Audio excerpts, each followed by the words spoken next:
All right, let's jump straight into it today. Okay. We're doing a deep dive into something pretty specific, but honestly really impactful. Yeah. It's about this pause on U.S. student visa processing and how it's really shaking things up for potentially thousands of international students. Right. Big numbers.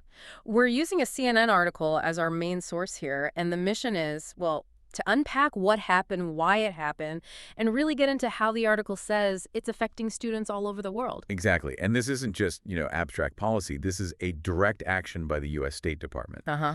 And it has these immediate, pretty significant consequences for actual people with plans, accepted to schools, dreaming of studying here. Yeah. So it's one decision, but the article shows these massive ripple effects. And that initial reaction, based on the reporting, sounds like just shock and a lot of confusion for the students caught up in it. Definitely confusion. So let's get to the core of it. What exactly happened? What did the State Department do?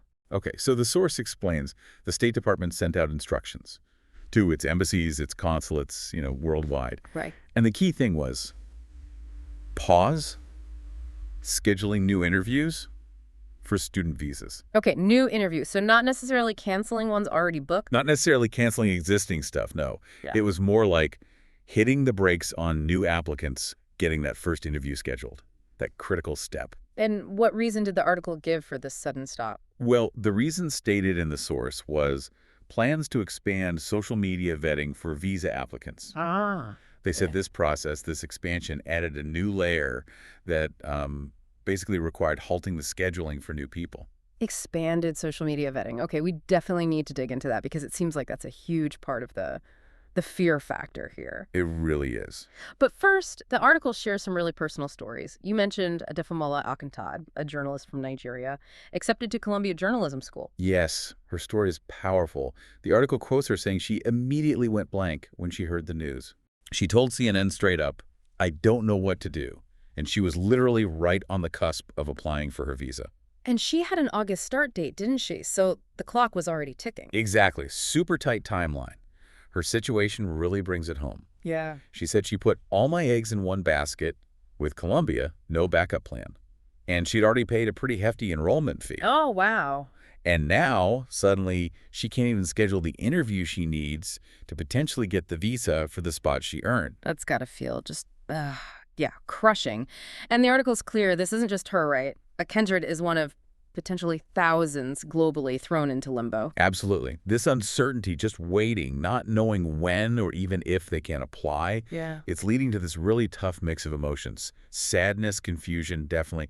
But also, the article highlights real fear. And that fear, it seems directly tied to this whole expanded social media vetting idea. What are students worried about specifically? It's not just a general anxiety. The article gets specific. There's a Canadian student also got into Columbia, Okay. said it feels like a scary and unsettling time. And what's really striking is she mentioned choosing the U.S. partly for its freedoms, Right. but now she feels this risk of censorship, worrying about how innocent social media posts might be viewed. Censorship. That's a really strong word in this context. Yeah. Applying for school. And there was that anecdote about self-censorship, too, that really stood out. Another Canadian student, this one accepted a Harvard law. Yes, that anecdote Yeah. is, well, that's pretty chilling. A friend working on Capitol Hill apparently advised her to review her social media after this news broke. Advised her to check her posts. Yeah. And she looked at one from Pride. It had a caption with a rainbow flag emoji and a trans flag emoji. Okay. She asked her friend, basically, do I need to take this down? Hmm. And the advice she got and followed was to keep the post, but remove the trans flag emoji from the caption. Wow. Just removing an emoji because of fear. How did you feel about that? She told CNN she didn't know how to feel about having to do it. And she called it real proof that it is a fear campaign that is incredibly successful. A successful fear campaign? That's intense. And she deferred her place at Harvard partly because of this. Yeah, the article says she deferred, partly anticipating things could get worse. It's probably worth mentioning, like the source does, that some social media info has been required since 2019, right? That's a key piece of context, yeah. Yeah. Social media identifiers on the forums aren't totally new, and there was already extra vetting for some things, like alleged anti-Semitism. But the difference now is... The crucial point the article makes is the lack of clarity. Nobody seems to know what kind of post might be a problem now under this expanded vetting, or how exactly they'll scrutinize it. Right. And that ambiguity, that unknown, seems to be what's driving this fear and this self-censorship if you don't know where the line is. You pull way back. Makes sense. Yeah. So looking bigger picture, how does the article frame the specific visa pause? Is it seen as isolated? Not at all. The source explicitly puts it in context, calls it the latest in a series of moves by the Trump White House targeting higher education. Part of a pattern, then? That's how it's framed, yeah. Michael Kagan from the University of Nevada's Immigration Clinic is quoted on this. And what's his take?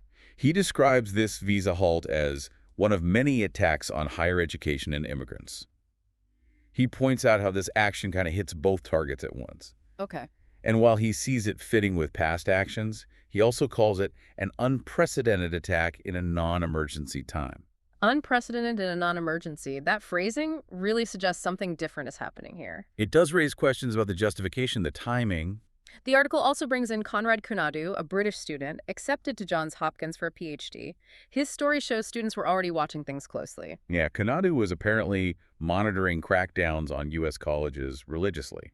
Yeah. He's already having this internal conflict about accepting the offer. So he was already worried. Was there a specific thing that pushed him over the edge? There was. The article mentions the case of a French scientist, reportedly denied entry to the U.S. Okay. Why? for allegedly criticizing President Trump on social media. And Kunadu's reaction to that story, quoted in the article, was basically, oh, wow, okay, no, this is potentially really bad. Right. I just don't know if this is an environment that I actually want to be in. That one case seemed to crystallize all his fears. So seeing a potential real-world consequence like that, not just policy talk. Exactly. And the fear wasn't just about old social media posts either, right? The article mentions worries about their actual studies. Yeah, tell me about that. Kunadu and another student who remained anonymous apparently expressed anxiety about just exploring certain topics in their academic work. In their research or classes? Yeah, worried that topics could be interpreted as dissent, maybe cause immigration problems down the line. That seems worrying. If the fear starts impacting academic freedom itself. It's a concerning angle reported in the source, definitely. Michael Kagan, the immigration expert, reacted to hearing this kind of fear too, didn't he? He did. He called it incredibly distressing as an American to hear students having these worries. Yeah. But while he said they shouldn't have to worry, he also validated it from a legal perspective. Said it's totally rational and reasonable to be concerned right now. So the fear isn't just emotional, it's seen as legally grounded in the current climate, according to the source. For these students stuck outside the U.S., waiting, no visa appointment, what legal options do they even have? Well, according to Kagan in the article, very few, extremely limited. Yeah. He states that someone outside the U.S. who hasn't actually gotten the visa yet usually has nearly no recourse. No recourse. So basically no legal way to challenge the pause or force an interview from abroad. Pretty much. It sounds like they're effectively powerless to speed things up or fight the decision while they're still outside the U.S. That really does sound like being truly stuck. It does. And this limbo, this uncertainty, it's directly messing with their futures, their plans, their opportunities.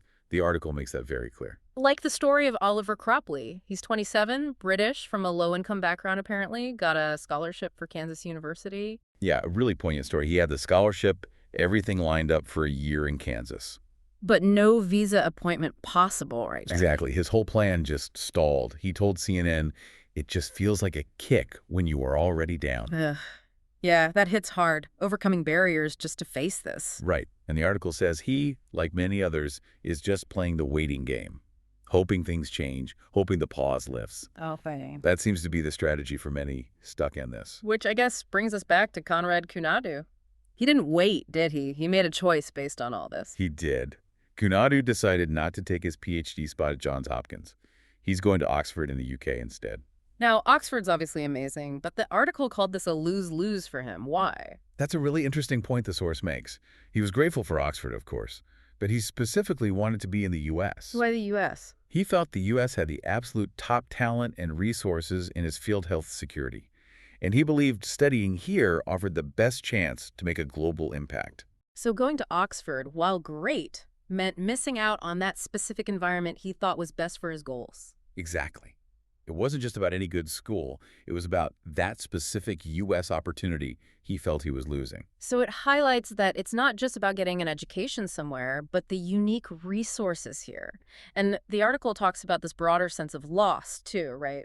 Shared by Kunadu and others. Yes, they talk about mourning almost. Mourning possible academic research and advances that now may never come to fruition. Because talented students are choosing or being forced to go elsewhere. That's the perspective shared in the source. Yeah. A potential loss, not just for them, but for their fields, for the research. And let's circle back one last time to Adefamola Akintad, the Nigerian journalist dreaming of Columbia. What was her final thought in the article? After putting everything into that dream, she just felt rejected. The article describes her saying, with a deep sigh, Yeah. "This is the message I'm getting. We don't want you." It really captures that deep emotional impact. We don't want you. Wow. That's heavy. Very.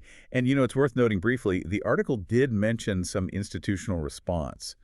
That Canadian student going to Harvard Law, Right. What are her? she said she was glad her institution was taking a stand against the Trump administration on this. And she had that quote about why it matters for big institutions like Harvard to push back. She did. A really powerful quote. If Harvard caves, everybody caves, and it's the collapse of civil society, right? Yeah.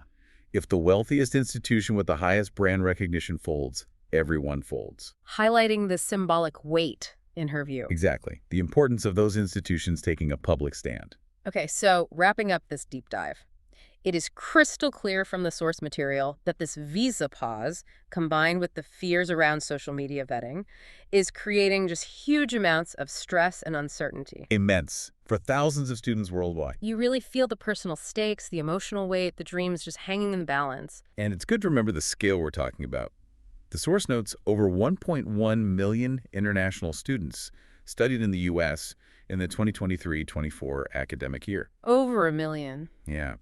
So while this specific pause hits new applicants, policies that make the U.S. seem less welcoming or accessible, they could have a really broad impact over time, beyond just those immediately affected now. So thinking about everything we've pulled from this article, these reported fears of self-censorship, students like Kunadu actively choosing to go elsewhere even when they wanted to come here, that feeling of rejection voiced by Akintai. Yeah, all those reactions reported in the source. Here's something to mull over, based only on the concerns and actions described in the article we discussed. Given these specific reactions and decisions, what might be the potential long-term consequences for U.S. higher education itself? Specifically, its ability to keep attracting top global talent and cutting-edge research down the line. Just something to consider as you process today's deep dive.